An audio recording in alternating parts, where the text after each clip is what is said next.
সাহিত্যের অনেক বিষয় উঠে এসেছে। তিনি মরমী ধারায় অনেক পদ রচনা করেছেন। তারপর আমাদের শাহ আব্দুল করিম আছেন রাধারমন দত্ত, রাধারমন প্রকাশিত।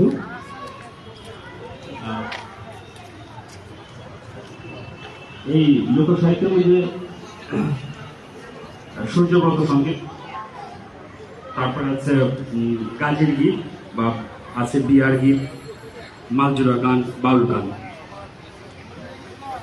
বাগের সিংহি নামে একটা অনুষ্ঠান আছে, এখানে লোকসাহিত্যের কিছু গান পরিবেশিত হয়। আমি একটি গানের কথা স্মরণ করছি, ছোটবেলায় আমরা শুনতাম যে সোনা দীর্ঘ বাকি যারা বাগান আছে, এটা বাগের সিংহি যারা পরিবেশন করতে পারছে না, শোনে না, কারণ গভীর রাত্রে ওরা মাছ সেজে গভীর রাত্রে মাছ সেজে 10-15 জন বল নিয়ে ওরা পানিতে আসে, বিভিন্ন ধরনের মাছ করে। এবং আমরা ছোটবেলা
চুপচাপ বসে গান করছেন, বাকি করতে চাই, এই বিষয়গুলো আমরা ভাবতে পারি যখন যদিও এখন আমরা দেখা যায়।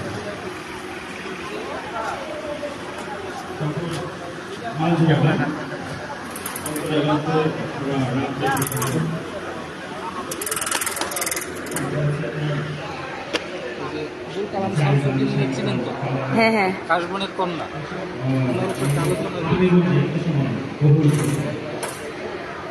আচ্ছা। আমিও কিনেছি যে বাংলা সাহিত্যের ইতিবৃত্ত, এই বইটা আমার ভালো লাগছে। আর দেখি আমি আসবো, আমার ভালো লাগে এইগুলা, এই সময়ের কথা সাহিত্য। চন্দন আনোয়ার।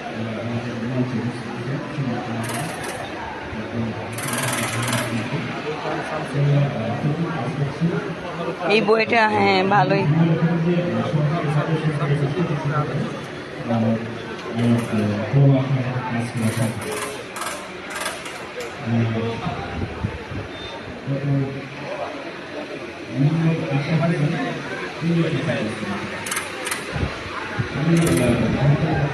আসবো, আমি লাইভটা সেরে নিই।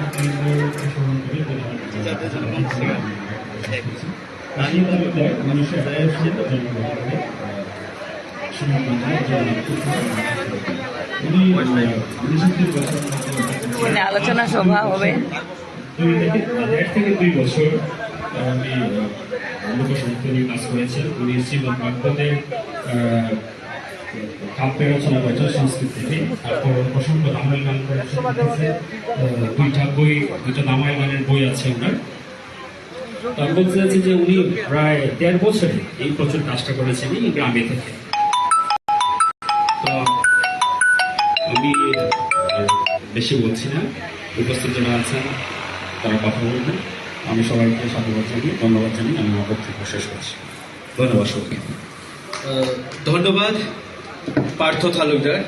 আপনি চমৎকারভাবে লোকসাহিত্যের প্রতিটি ক্ষেত্রে, প্রতিটি বিষয়ে আপনি নক করার চেষ্টা করেছেন। এবং আমরা যদি আপনার কথার সূত্র ধরে যদি বলি, একটি শিশু যখন জন্মগ্রহণ করে তখন থেকে যে শুরু করে এই যে উলুর ধ্বনি দিয়ে শুরু করা হয়, কিংবা কোথাও আজান, তারপরে মনে করেন এই যে বাচ্চাটা যখন বড় হয় 6 দিন একটা অনুষ্ঠান করা হয়, তারপরে 1 মাসে একটা অনুষ্ঠান করা হয়, এবং এই যে একটা লোকমানুষের জীবন যে শুরু হয়, তারপর তার আপনি বিয়ের গানের কথা বলেছেন, এবং বিয়েতেও কিন্তু অনেক ধরনেরই বিষয় থেকে যায়। যেমন আগে আমরা দেখেছি হিন্দু বিয়েতে তো যেরকম আছে, মুসলিম বিয়েতেও দেখা যায় তার গানগুলো কিন্তু হতো। এই যে সংস্কৃতিগুলো আমরা কিন্তু অনেকটা সেখান থেকে সরে আসছি, এবং এই যে সরে আসাটা কিন্তু আসলে আমরা যে খুব লাভবান হচ্ছি সেটা না। আপনি দেখেন এখন প্রচন্ড গরম পড়েছে, এই গরমে কিন্তু অনেক জায়গায় ব্যাঙের বিয়ে দেওয়া হয়। তারপর আপনি এই যে জমির ফসল কাটার কথা বলেছেন, সেখানেও কিন্তু এই যে বাঘের সিংহের কথা বলে এই বিষয়গুলো চলে আসে। তো আমরা জানি যে আমাদের আহমদ সিরাজ মহোদয় লোক গবেষক, তিনি এই বিষয়গুলো নিয়ে প্রান্তিক অঞ্চলে তো তৃণমূল পর্যায়ে অনেক বেশি কাজ করেছেন এবং দীর্ঘদিন ধরে করছেন। তো আমরা এই পর্যায়ে জনাব আহমদ সিরাজের কাছ থেকে তার জ্ঞানলব্ধ এবং তার যে এই যে চারণ, যে তৃণমূল পর্যায়ে চারণ যে কাজগুলো তিনি করেছেন, সেগুলো আমাদের দর্শকদের সামনে তিনি তুলে ধরবেন, আন্তরিকভাবে তুলে ধরবেন, এবং সেই কথাগুলো আমরাও শ্রবণ করবো, আমরা শুনবো। জনাব আহমদ সিরাজ, শুরু করেন। দেখাইছেন, কিন্তু ওটা দেখার সুযোগ পাইনি আমি।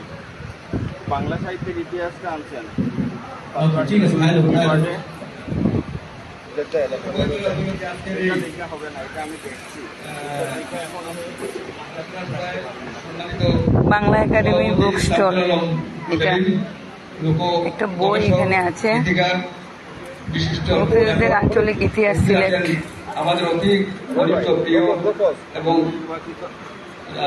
বাংলা একাডেমি পুরস্কার প্রাপ্ত লোক গবেষক সুমন কুমার দাস উপস্থিত আছেন। পার্থ এখানে অবশ্যই বই না কিনে হইব। সঞ্জয় কুমার দাস পরিচালনায় উপস্থিত আছেন সুধী মন্ডলী এবং বইমেলায় উপস্থিত অনেক দর্শক কিন্তু আপনার শুভেচ্ছা অভিবাদন।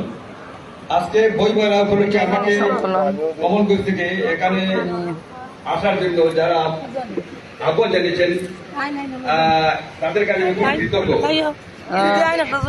আচ্ছা আচ্ছা, নিজের কোনো অনুষ্ঠানে উপস্থিত হওয়া এবং কথা বলার যে যোগ্যতা, এটা আমি গ্রহণ করি না।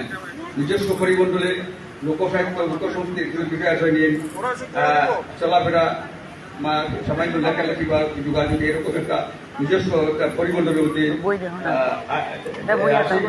এই অর্থে লোকসংস্কৃতির যে বিশাল এই সঙ্গের খুব একটা আমার নিজস্ব খুব বেশি পাণ্ডিত্য, খুব বেশি জ্ঞান করবো আছে এরকম আমি কিছু বহন করি না।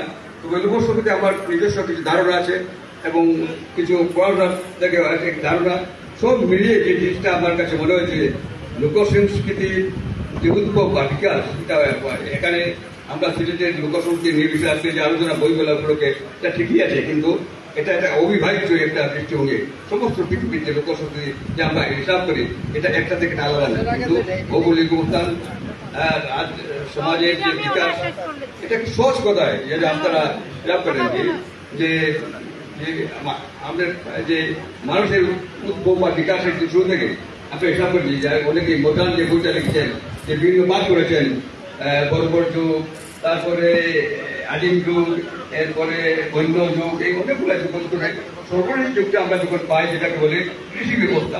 এই কৃষি ব্যবস্থা যখন শুরু হয়, আমরা এই হিসাবটা এইভাবে বুঝে নিতে পারবো যে লোকসংখ্যা অনুযায়ী মানুষের যে 20 থেকে 25 লক্ষ বিষয় হিসাব নিকাশ যদি আমরা মাথায় থাকি, তাহলে এই বিষয়টা আমরা সিলেটের লোকসংখ্যা আমরা যেখানে থাকি গ্রামে প্রস্তাব করতে হবে।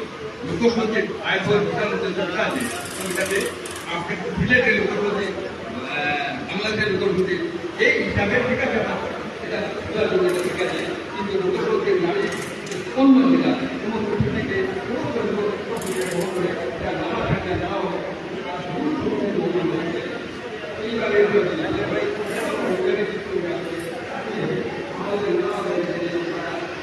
এখনো জনসমাগম হয়নি, সবাই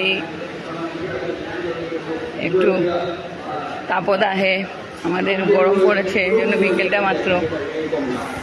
মানুষের জীবন থেকে বিস্তারিত এবং এটাকে বাদ দিয়ে মানুষ এক পা চলার সুযোগ নেই লোকশক্তি এমন একটা খালি আমাদের নয় বাঙালি জনগোষ্ঠীর জন্য নয় সেটারই জন্য নয় সমস্ত পৃথিবীর মানুষের জন্য লোকশক্তি লোকশক্তি মানে সহযোগিতায় মানুষের কথা মানুষের ভাষা মানুষের ভাষা আবিষ্কারের আগেও লোকভাষা ছিল মানুষের ব্যাকরণ আগে সেখানে মানুষের ভাষা ছিল অনেক আগের থেকে এই লোকশক্তি মানুষের জীবনের শুরু থেকে এটা একবারে মানুষের আক্রমণ ভাষা ছিল তাহলে এটাকে বিচ্ছিন্ন হয়ে যায় না দেখা যায় না আমার এ প্রসঙ্গে একটা কথা খুব ভালো লাগে মনে হয় যে আমাদের স্টিফেন হকিং তিনি মারা যাওয়ার আগে তিনি একটা কথা বলেছিলেন যে আমরা এই যে পৃথিবীটা বিশাল সভ্যতা আমরা ফোন করছি আমরা ওখানে জানি না ব্যাখ্যা আছে ধর্মের ব্যাখ্যা আছে বহু ব্যাখ্যা আছে এই পৃথিবী একদম হয়ে যাবে এই পৃথিবী একদম হয়ে যাবে আমরা কেউ দেখবো না কিন্তু বিরাট একটি বই ওখানে আমাদের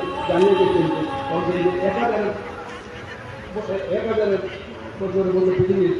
কি সুন্দর কবিতাটা লেখা রবীন্দ্রনাথ ঠাকুরের গীতাঞ্জলি। তবে তার ঘটনা ঘটে আজকের বাংলা